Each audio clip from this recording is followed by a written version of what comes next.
आजकल फेफड़ों का कैंसर सिर्फ सिगरेट पीने की वजह से नहीं हो रहा, बल्कि इसका कारण प्रदूषण और सेकेंड हैंड स्मोकिंग से भी हो सकता है।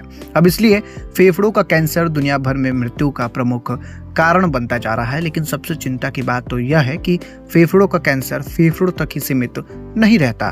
तो आइए अब आपको आज की इस वीडियो में बताते हैं लंग कैंसर से होने वाली दिक्कतों के बारे में। लेकिन उससे पहले नमस्कार, मैं आशुतोष और आप बोल्ड स्काई देख रहे हैं। एक्सपर्ट्स कहते हैं कि अगर किसी को लंग से जुड़े लक्षण नजर आते हैं तो उन्हें तुरंत डॉक्टर से मिलकर इलाज शुरू कराना चाहिए, ताकि कैंसर की जटिलताओं से बचा जा सके।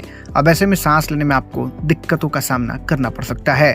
फेफड़ों का कैंसर बढ़ने पर लंग का काम करना बहुत कम हो जाता है और कभी कभी कैंसर के कारण फेफड़ों के चारों ओर तरल पदार्थ भर जाता है, जिससे रोगी को लगातार सांस फूलने की शिकायत होती है। वहीं धीरे धीरे हल्की हल्की एक्टिविटी करने से भी मरीज को थकान और सांस लेने में दिक्कत होने लगती है। वहीं लगातार खांसी और खून आना, दरअसल लंग कैंसर की वजह से सांस लेने में पूरे सिस्टम को नुकसान पहुंचता है। अब इसी वजह से मरीज को लगातार खांसी आने लगती है और खांसी में खून की दिक्कतें भी आ सकती है। खांसी में खून आने से मरीज को थकान और कमजोरी की भी समस्या देखने को मिलती है। वहीं इसी के साथ इन्फेक्शन का भी काफी रिस्क होता है। कैंसर की वजह से फेफड़े कमजोर हो जाते हैं और इस वजह से मरीज को बार बार निमोनिया या फिर अन्य इन्फेक्शन हो सकता है।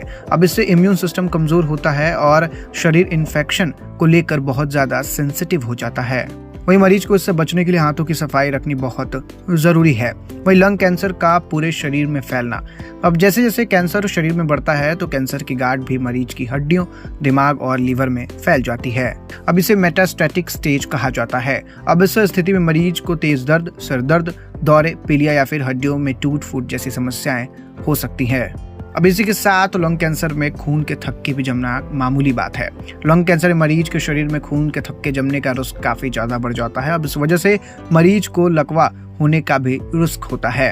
तो दोस्तों, फेफड़ों के कैंसर में शुरुआती लक्षणों की पहचान, समय पर उपचार और लाइफस्टाइल में बदलाव रोगी की जान बचाने में महत्वपूर्ण भूमिका निभाते हैं। फिलहाल इस वीडियो में इतना ही। आपको ये जानकारी कैसी लगी हमें कमेंट में लिखकर जरूर बताइएगा।